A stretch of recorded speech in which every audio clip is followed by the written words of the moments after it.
2023 has been an interesting year for gaming. On one hand, it has been one of the strongest years in recent memory when it comes to games, and not only just the big hitters, but depth across the entire industry, with indie gems and AAA hits galore. So many good games have come out this year that average games like Immortals of Aveum, which is a solid probably 6 or 7 out of 10 game, completely flopped. And this was just because we were all so busy playing the plethora of amazing games that have been brought to us by a wide variety of studios crossing all sorts of different genres. That said though, in a year jam-packed with all-time greats that will certainly be remembered and celebrated for years to come, terrible business practices along with developer layoffs and studio shutdowns have gone near nuclear, almost as if the universe had to balance the amount of good games we were getting with something equally shitty on the other end. It seems as if a variety of factors had led us to this point that were probably boiling up for years, but as games only get more expensive to produce and publishers and executives try and squeeze every dollar for their shareholders, layoffs have become almost commonplace across the gaming industry, with what seems like a new round of layoffs or just a complete shutdown of a studio almost every week. And that doesn't even get into the whole other factor that is the tangentially related esports industry that appears to be completely imploding upon itself as the VC money that was propping up the entire esports industry for years finally just stopped pouring in, leaving tons of esports orgs realizing that, well, shit, they never really had an actual sustainable business model in the first place. But hey, that's okay, because now we get to watch the Saudis roll in and just buy up the whole space like we're already seeing in Dota and Counter-Strike. Yay.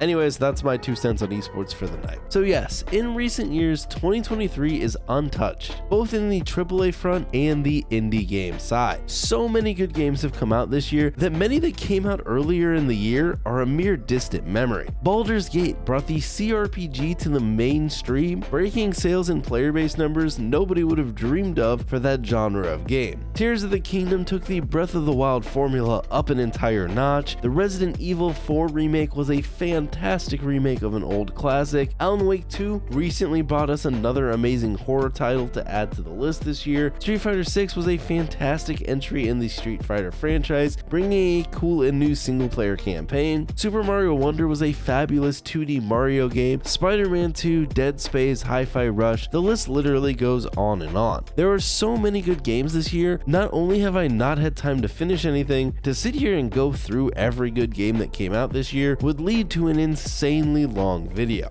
But despite all this, the industry is suffering. Games are bigger than ever, sporting player bases the industry wouldn't have imagined possible. But it has come at a cost, and the cost is the stability of an already fragile industry known for overworking developers and spitting them out once their products are released. To start the year strong in January, to celebrate the upcoming acquisition of Activision, Microsoft would slash over 10,000 workers in total, with many of their game studios taking hits. 343 Industries, the studio behind Halo, would see a massive restructuring earlier in the year, being one of the hardest hit by these layoffs, but many other Xbox studios would also see layoffs during this round, including the likes of Bethesda and the Coalition. In March, we would see everyone's favorite publisher, Electronic Arts, lay off 6% of their global workforce, hitting studios all across the board from Madden to Apex. This is despite the fact that in 2022, EA would generate $7 billion in net revenue and actually sport 18%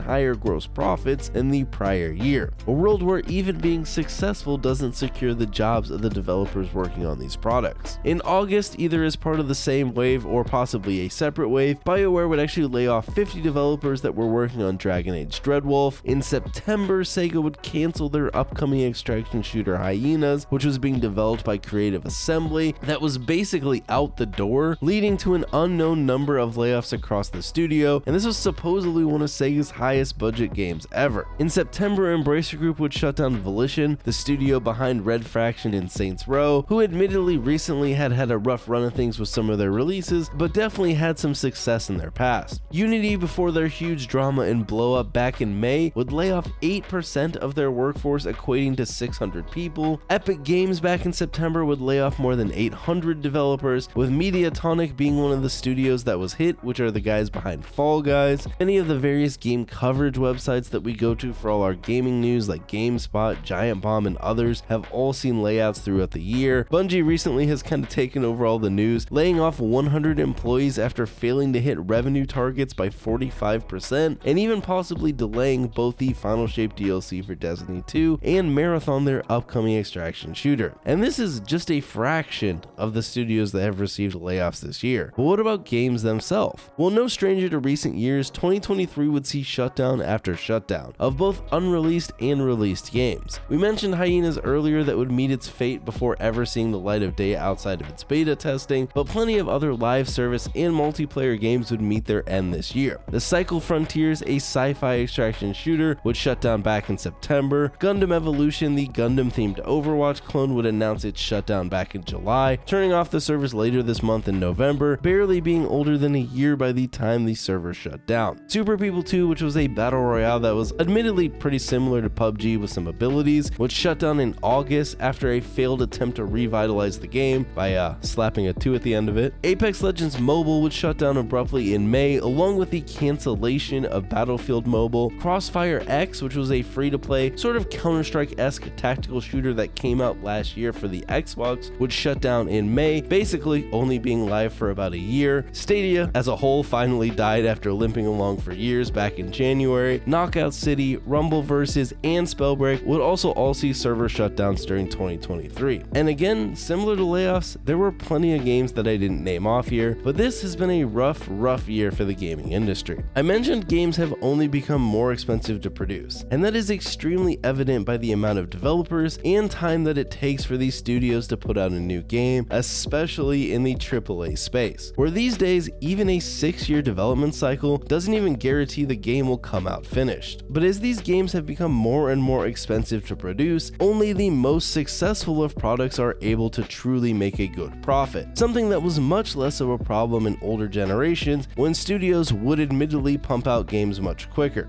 These days, it feels like one bad game can completely kill a studio, even if it's a studio that has been around for years. Even new studios are struggling to get off the ground if their first game isn't a hit, something that we have seen multiple times this year. Luminous Productions earlier this year would release Forspoken, which was an RPG that was kind of met to middling reviews, and after reception of the game was pretty poor and sales of the game were pretty poor, the studio would close up shop. I also earlier mentioned Immortals of Aveum, which is a pretty decent Magic-based first-person shooter that's a single-player game with no microtransactions, and like I said, it's actually pretty decent. This was released earlier this year, but unfortunately would completely flop on arrival, and after flopping would see nearly 50% of its staff laid off. The stakes for making a game have never been higher. Sure, the ones that hit it big can rake in massive amounts of money and can basically become the cash cows that these publishers and studios want, but a mere miss can cripple studios in their tracks. It feels like in many cases, games have gotten too big for their own good. For years now, gamers have criticized companies for playing it safe with their releases, and this goes all the way back for generations. But today this feels more relevant than ever with how expensive these games have become. It's just hard to take risks. In an industry rife with low pay, long hours, and shitty work conditions, the people who put their blood, sweat, and tears into these products are often treated as nothing more than a number on a spreadsheet, being cut on a whim to fulfill the shareholders' desires to see their pretty stock go up over time, usually accompanied by only the most tone-deaf of statements, similar to the recent one by Bungie CEO Pete Parsons, who shot out a tweet about how sad it was to say goodbye to their colleagues of which he very much played a part in laying off, as he is the CEO of Bungie. I am very interested to see where the gaming industry ends up here in a few years. While layoffs are nothing new to the industry, or honestly any industry in corporate America, this year really feels like a whole new level of shitty, which only feels worse knowing it came in the same year that is being praised for all the amazing games that it has brought us.